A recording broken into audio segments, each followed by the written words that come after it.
جماعت اسلامی PP9 کی تقریب حلف برداری کی تقریب مرکز جماعت اسلامی میں منعقد ہوئی۔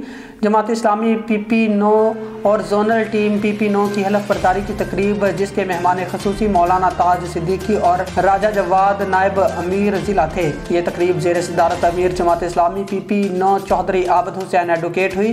تلاوت کلام پاک کی سعادت قاری سلیم ترابی نے حاصل کی۔ قائم جماعت Islami PP9 Raja Saeed of دیوی نائب امیر، Jamaat Islami PP9 Babar Chauhan of Adra, Usman Zada of Rawat, ناظم مالیات ماسٹر غضنفر، ناظم social media Raja Bilal of Devi, coordinator social media Qazi Haseeb اللہ، صدر جماعت اسلامی سیاسی کمیٹی حبیب قریشی، صدر تعلقات عامہ مرزا محمد منیر، ناظم تربیتی کلاس راجہ انجم جنجوعہ، صدر جماعت اسلامی یوتھ خرم کیانی، ذمہ دار بنو کابل پروجیکٹ ڈاکٹر عثمان خان اور چودھری شاہ نواز نے اپنی ذمہ داریاں سنبھال لی۔